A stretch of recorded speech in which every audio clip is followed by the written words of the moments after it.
Media 10 news బులెటిన్ల ముందుగా headlines.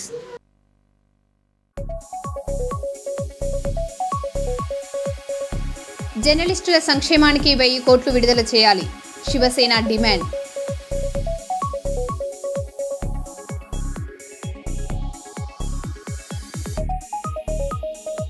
Social media పర్యవేక్షణకు ప్రత్యేక task force, deputy CM Pawan Kalyan.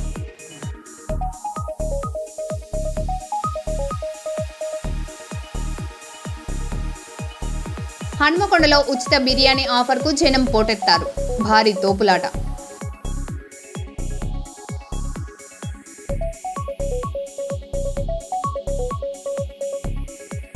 క్యాన్సర్పై అవగాహన కల్పిద్దాం, టాటా ఇన్సూరెన్స్ బైక్ ర్యాలీ.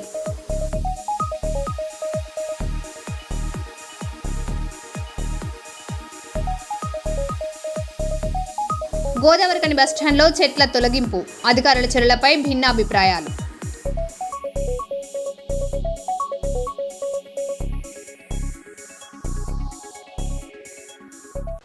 ఇక వివరాల్లోకి వెళ్తే, కల్లు గీత కార్మికుల సంక్షేమమే కాంగ్రెస్ ప్రభుత్వ లక్ష్యమని పాలకుర్తి ఎమ్మెల్యే మామిడాల యశస్విని రెడ్డి అన్నారు.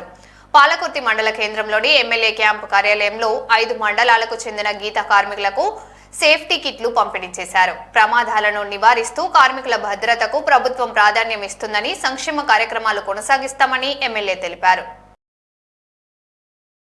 ప్రమాదం ఎక్కువ ఉన్న వృత్తి, ఆ చెట్టు పైకి ఎక్కి వాళ్ళు ఏదైతే అది న్యాచురల్గా అది తీస్తారో అదంతా కూడా చాలా ప్రమాదకరమైనది. అది ప్రమాదం అని తెలిసి కూడా ఆ వృత్తిని కంటిన్యూ చేస్తున్నారు. అంటే ఫర్దర్గా వచ్చే జనరేషన్స్ కూడా, అంటే వాళ్ళ పిల్లలు కూడా ఎవరైనా ఆ వృత్తిలోకి రావాలనుకునే వాళ్ళు కూడా సెక్యూర్గా ఫీల్ కావాలంటే ఇట్లాంటివన్నీ కూడా ప్రోత్సహిస్తూ ఇప్పుడు ఈ టెక్నాలజీ పరంగా ఇంకేం చేయగలుగుతారో కూడా ఇంకా కూడా రాబోయే రోజులలో ఇంకేమైనా రావచ్చు.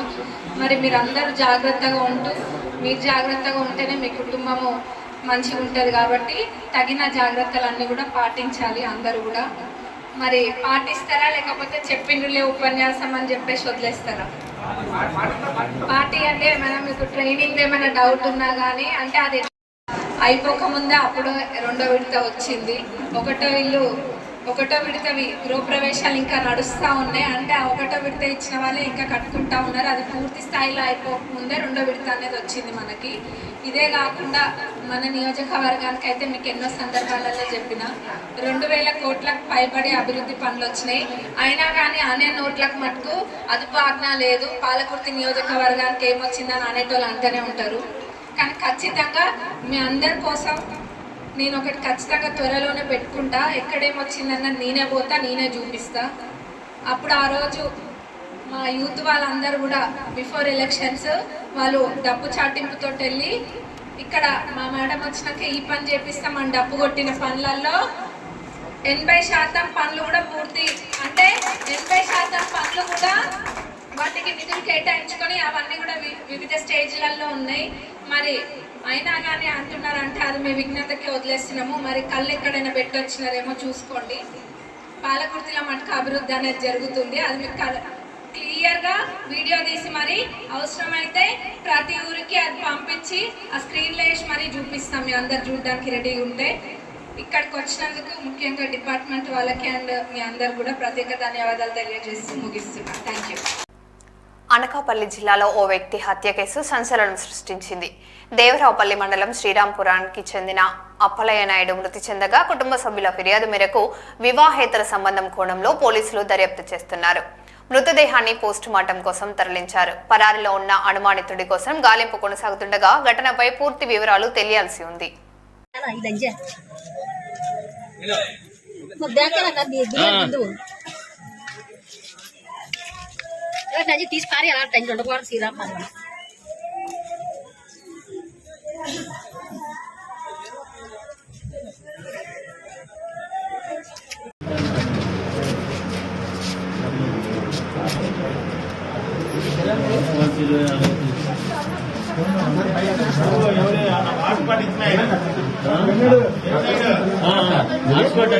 మన్యం జిల్లాలో మౌలిక వసతుల కొరతపై విమర్శలు వ్యక్తమవుతున్నాయి. గుమ్మలక్ష్మీపురం గిరిజన ఆశ్రమ పాఠశాల విద్యార్థిని అనారోగ్యానికి గురికావడంతో రోడ్డు సౌకర్యం లేక వార్డెన్ భుజాన మోసుకొని ఆసుపత్రికి తీసుకెళ్లిన ఘటన చర్చాంశనీయమైంది.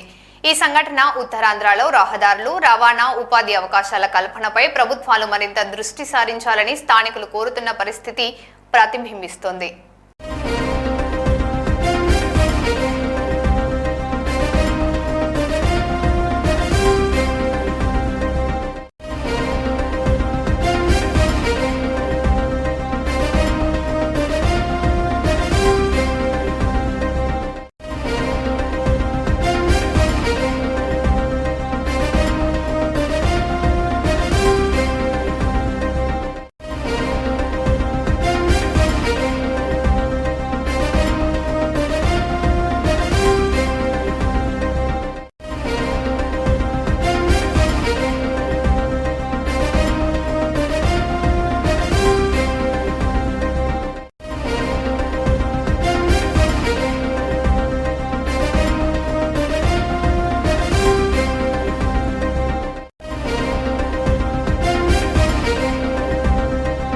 వరంగల్ జిల్లా నర్సంపేట పట్టణంలోని నెక్కొండ రోడ్లో నూతనంగా నిర్మించబడిన శ్రీ విజయ హాస్పిటల్ ప్రారంభించిన నర్సంపేట మున్సిపల్ చైర్పర్సన్ పెండం లక్ష్మీ రామానంద్ హాస్పిటల్ను ప్రారంభించారు.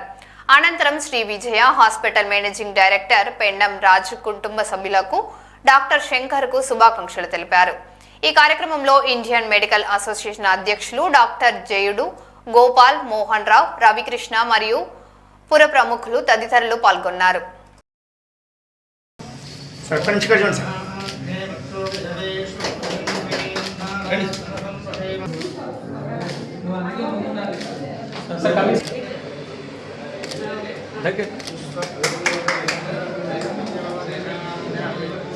क्या जोड़े का राइट का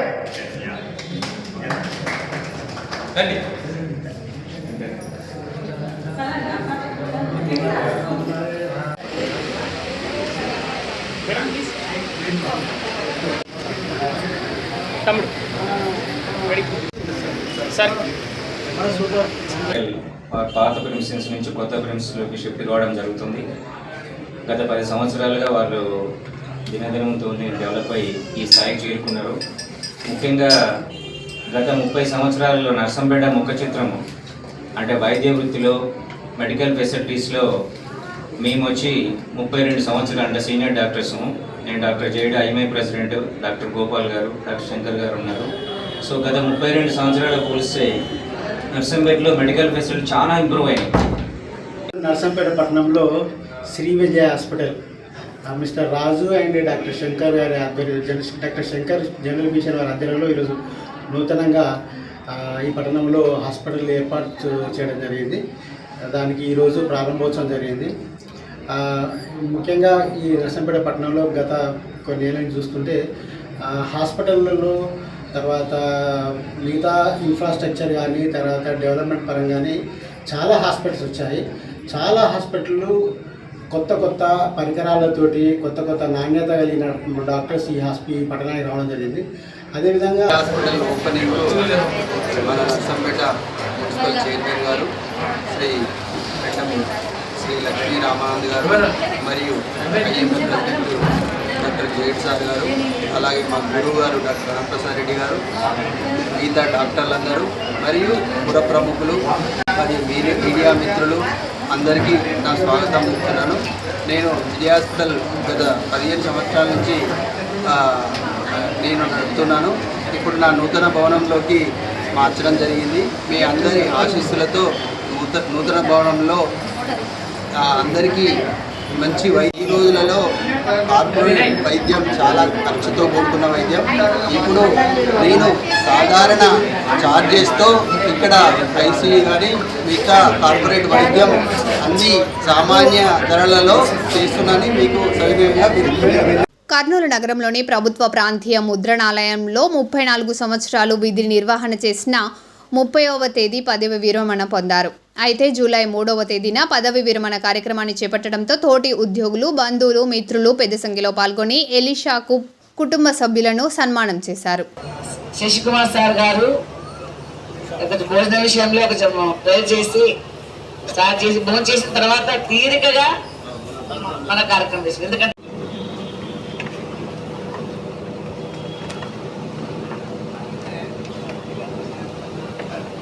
జరిగింది.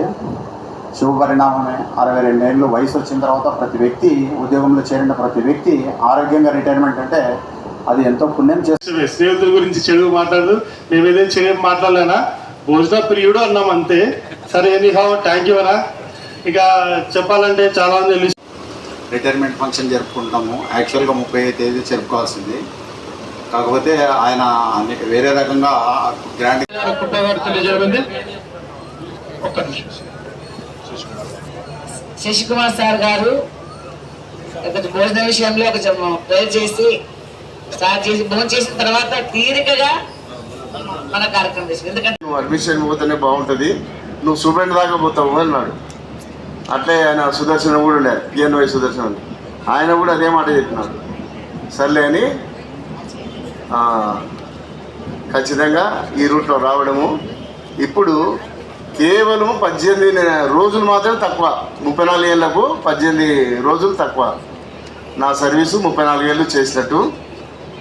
కాబట్టి ప్రియమైన వాళ్ళారా, నా సర్వీసు జూనియర్ షెడ్ నుంచి ప్రారంభమైనది, సీనియర్ స్టైనాను సూపరింట్గా ఈనాడు పదవి విరమణ పొందడమైంది. ఎస్సీలో ఉంటే కనుక ర్యాంక్ వచ్చేది. BCC is equal to OC, 1% is reservation, no reservations. కాబట్టి క్రీస్తులో మేమంత బలంగా ఎదిగినాను, నా పిల్లలను కూడా ఎదిగిస్తున్నాను. కాబట్టి మీరు మా నాన్న 1991 ఫిబ్రవరి 9న చనిపోయినాడు. చనిపోయిన తర్వాత అప్పటికి అంతకు పూర్వమే నేను బైబిల్ ట్రైనింగ్ అక్కడ శంషాబాద్లో 84లో చేసినాను. ఇక నేను ఆ రూట్లో కొనసాగుతాను అనుకున్నాను. కానీ మరి దేవుని చిత్తం ఎలా ఉందో, ఇట్లా మా నాన్న చనిపోవడము, 91 చనిపోతే 92లో ఇదే నెల 18వ తేదీ నేను ఉద్యోగంలో చేరినాను. ఇదే నెల 18, 92లో చేసినాను. తర్వాత అప్పుడు వాడు శేఖర్ నా ఫ్రెండే కాబట్టి వాడిని అడిగినాను, అరే ఇక్కడ ప్రతి సంవత్సరం నేను చచ్చిపోతా, 25 సంవత్సరాలు చచ్చిపోతా, ఫంక్షన్ చేస్తాను, బర్త్డే ఫంక్షన్. రేపు ఉంటానో లేదో మా అమ్మది, మా నాన్నది, నాది. ఇట్లనే ప్రతి సంవత్సరం మాకు విసుగొచ్చిపోయింది. మా ఇమానుయేల్ సార్ అంటుండే, ఏమయ్యా ఈషా నువ్వు సస్తా అంటావు ఎప్పుడు, హిజ్కియా ఇట్లా అడిగినాడు అట్లా అడుగు, ఎందుకే దేవుడిని 15 సంవత్సరాలు ఇస్తాడు పోనీ. నిజంగా అదేవిధంగా బ్లెస్ చేసినాడు. ఓపెన్ హార్ట్ సర్జరీ జరిగినా కూడా హ్యాపీగా, అయ్యో ఆపరేషన్ చెప్పిన వాళ్ళు మాంసం తినకూడదంట అబ్బా అని ఎవరు చెప్పింది, తప్ప నోరు చచ్చిపోయింది. నాకు ఇది హాస్పిటల్స్ పెట్టి ఏమి 60 ఏళ్ళకి జరిగింది, 50 ఏళ్ళకి జరిగింది, 50 ఏళ్ళు బతుకుతాను నేను. తలకాయ దిగులు ఆటది. ఇట్లా తలకాయలు, మెడకాయలు, కాళ్ళు. నిజంగా ఈయన గురించి చెప్పింది అక్షర సత్యము, భోజన ప్రియుడు, మాంస ప్రియుడు. ఏమండి, నోటికి కత్తి పెట్టుకోమన్నాడు చూడు దేవుడు, దానికి ఆదోడు నాకు అడ్డం వేస్తాడు. నాకు పెద్ద తెలియదు కదా, ఏం చెప్తా నువ్వు అని ఆశిస్తాను. కాబట్టి ఈ విధంగా మొత్తానికి దేవుని దయ వల్ల మేమందరం క్షేమంగా ఉన్నాము, నా కుటుంబము. నేను చాలా కోరిక, నాకు ఏమన్నా అయితే ఎట్లా అబ్బా, అంతా డిస్టర్బ్ అయిపోతాం కదా. ఇప్పుడు ఏమో హ్యాపీగా రిటైర్డ్ అవుతున్నాడు, బాగుంది అని ప్లాన్ వేసుకుని ఉంటాం. ఈయనకి ఏమన్నా అయితే మళ్ళీ అంతా చెడు ఆలోచన వచ్చేస్తా, ఎట్లా బా దేవా తండ్రి వద్దు, మా ఆయనను 30 వరకు కాపాడుతుంది, 30 వరకు కాపాడు అని అన్నాను. నిజంగానే దేవుడు కాపాడినాడు అందరూ. ఉత్తరప్రదేశ్లోని కౌశాంబి జిల్లాలో ఎల్పీజీ ట్యాంకర్ పేలుడు కలకలం రేపింది. కౌసాజ్రీ టోల్ ప్లాజా వద్ద జరిగిన ఈ ఘటనలో కేవలం కొన్ని సెకండ్లలోనే భారీ అగ్ని ప్రమాదం ఏర్పడింది. ఈ ప్రమాదానికి సంభవించిన భయానక సీసీటీవీ దృశ్యాలు సోషల్ మీడియాలో వైరల్ అవుతున్నాయి. పేలుడుతో పలువురికి గాయాలయ్యాయని, ఆస్తి నష్టం సంభవించినట్లు సమాచారం. ప్రమాదానికి గల కారణాలపై అధికారులు దర్యాప్తు చేపట్టారు.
న్యాయవాదులకు ప్రత్యేక రక్షణ చట్టం తీసుకురావాలని డిమాండ్ చేస్తూ ఇండియన్ అసోసియేషన్ ఆఫ్ లాయర్స్ ఆధ్వర్యంలో కర్నూలు జిల్లా కోర్టు ఎదుట న్యాయవాదులు ఆందోళన నిర్వహించారు.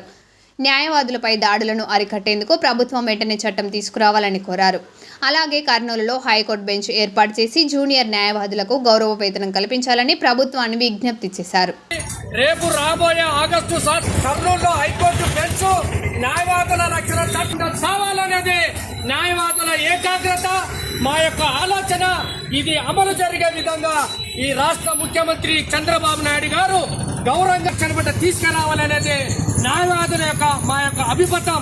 ఇన్ని దాడులు జరుగుతున్నా ఈ రాష్ట్రం అభిరక్షణ ఉంటుందో, న్యాయ వ్యవస్థ పదిలంగా ఉంటుంది, రాజ్యాంగం పదిలంగా ఉంటుంది, న్యాయవాదులు త్వరబడి ఈ దేశానికి రక్షణగా ఉంటారనేది ఇంతవరకు మాట్లాడినటువంటి మిత్రులకి పేరు పేరున ధన్యవాదాలు చెప్తూ ఈ అవకాశం ఇచ్చి ఈ అవకాశంలో పాల్గొని ధన్యవాదాలు న్యాయవాదం చెప్తూ ముగిస్తా ఉన్నాం. నా పేరు బిఎస్ రవికాంత్ ప్రసాద్.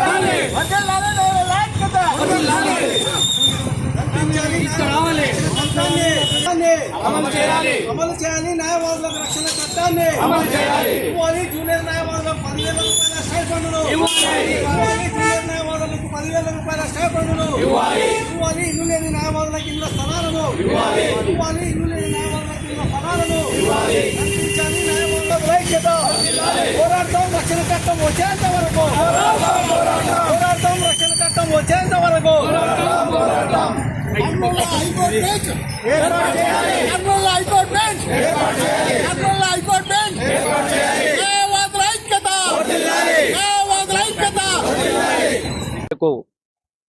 న్యాయవాదుల రక్షణ చట్టం కోసం ఏపీ ప్రభుత్వం తక్షణ అమలు చేయాలనేసి న్యాయవాదుల నిరసన కార్యక్రమం చేపట్టింది.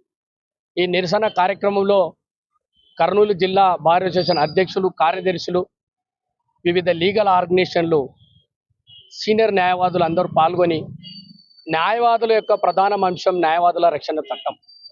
ఇది తక్షణమే ఏపీ ప్రభుత్వం చొరవ చూపి అమలు చేయాలనేదే మా యొక్క ఆలోచన.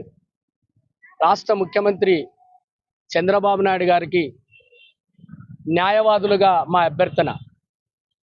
ఇటీవల కాలంలో దేశంలో న్యాయవాదులపై దాడులు జరుగుతున్న నిరసనగా గత 3 నెలల కింద 2 నెలల కిందట దక్షిణ భారతదేశంలో కర్ణాటక, రాజస్థాన్, ఇటీవల తెలంగాణలో కూడా న్యాయవాదుల రక్షణ చట్టం అమలు జరుగుతూ ఉంది. మరి కాబట్టి దేశంలో ఆంధ్రప్రదేశ్ ముఖ్యమంత్రులు అభివృద్ధి విషయంలోనేమైతే రాష్ట్రంలో ఉన్నటువంటి అన్ని అంశాల్లో కూడా ఆంధ్రప్రదేశ్ ముందంజగా ఉంది. అందులో భాగంగా అయ్యా మేము కోరుకునేది ఒకటే, న్యాయవాదుల రక్షణ చట్టం తేవడం వల్ల మరి మేము లిటిగేషన్తోన ఎలాంటి ప్రాణహాని ఉండకుండా మా పరిరక్షణ ఉంటుందనే న్యాయవాదుల రక్షణ చట్టం తేవాలనేదే మా యొక్క ఆలోచన. మరి 2 రోజుల కిందట మేము పేపర్ ప్రకటన చూసాం. మరి నారా లోకేష్ గారు మరి రాష్ట్ర న్యాయశాఖ మంత్రి ఫరూక్ గారితో చర్చించి పక్క రాష్ట్రంలో న్యాయవాదుల రక్షణ చట్టం దీటుగా ఇంకా అడిషనల్గా కూడా దీన్ని ఫ్రేమ్ చేసి ఒక గెజెట్ నోటిఫికేషన్ ఫైల్ చేయాలనేసి కూడా మేము పేపర్లో చూడడం అభినందనీయం. ఏది ఏమైనప్పటికీ ఆలస్యం చేయకుండా తక్షణమే రేపు స్వాతంత్ర వేడుకల సందర్భంగా కర్నూలులో భౌగోళికంగా ఉన్నటువంటి హైకోర్టు బెంచ్ సమస్య ఈరోజు న్యాయశాఖ మంత్రులు కూడా పేపర్కి ఇచ్చారు త్వరలో అని, అది ఒక అంశం. ప్రధానంగా ఈ కర్నూలు జిల్లాలో కానీ రాష్ట్రంలో కానీ న్యాయ వ్యవస్థలో న్యాయవాదులుగా ఒక భాగస్వామ్య వ్యవస్థగా ఈరోజు మేధావులుగా మా యొక్క పాత్ర ఉంది.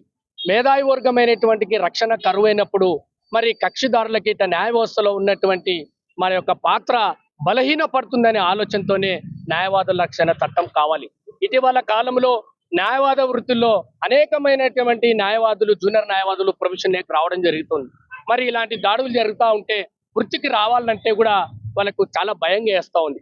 మరి న్యాయవాదులకే భయం అనిపించినప్పుడు న్యాయ వ్యవస్థలో ప్రముఖ పాత్ర కూడా బలహీనంగా అవుతుంది. కాబట్టి గౌరవనీయ ముఖ్యమంత్రి గారు తక్షణమే ఏపీ ప్రభుత్వం చొరవ తీసుకొని న్యాయవాదుల రక్షణ చట్టన అమలు చేసే విధంగా క్యాబినెట్లు ఏర్పాటు చేసి ప్రకటించాలనేది ఇండియన్ అసోసియేషన్ ఆఫ్ లాయర్స్ అభ్యర్థన. అలాగే కర్నూలు జిల్లా న్యాయవాదుల సంఘం ప్రతి ఒక్క న్యాయవాది యొక్క కూడా అభ్యర్థన. నా పేరు BS Ravikant Prasad, IAL district general secretary, Kurnool. Peddapalli జిల్లా గోదావరికని బస్టాండ్ ఆవరణలో కార్పొరేషన్ అధికారులు చెట్ల తొలగింపు చేపట్టారు.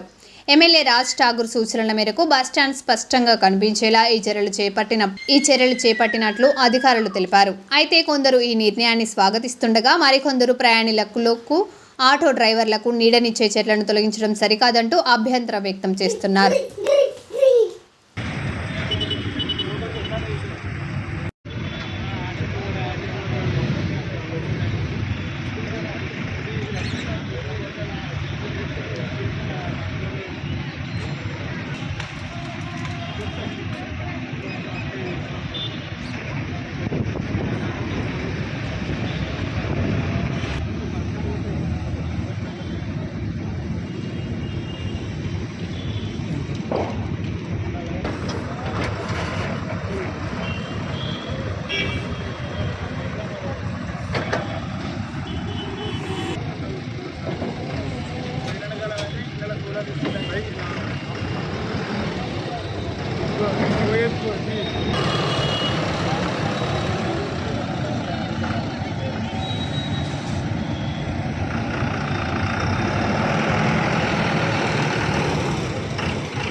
వైద్యులు కఠోర శ్రమకు తగ్గ ఫలితం ఉండాలని అగ్రసేని హాస్పిటల్ వైద్యులు బీసీ పవన్ కుమార్ సింగ్ తెలిపారు. ఈరోజు కర్నూలు నగరంలోని కొత్త అయ్యప్ప స్వామి గుడి వద్ద ఉన్న అగ్రసేని హాస్పిటల్ వైద్యులు బీసీ పవన్ కుమార్ సింగ్ విలేకరులతో మాట్లాడారు. ప్రజలకు అవసరమయ్యే వాటిని పెరిగిన ధరలతో కొనుగోలు చేస్తున్నారని, ఆరోగ్యశ్రీ వైద్య నిధులు ప్రభుత్వం పెంచాలని వైద్యులు బీసీ పవన్ కుమార్ సింగ్ కోరారు.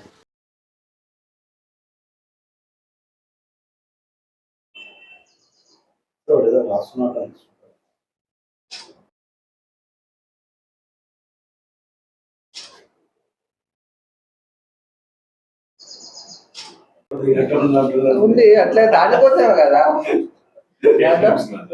వాస్తవాలు ఏమి దానికోసమే కదా వచ్చిందే ప్రమోషన్ కి ప్రమోషన్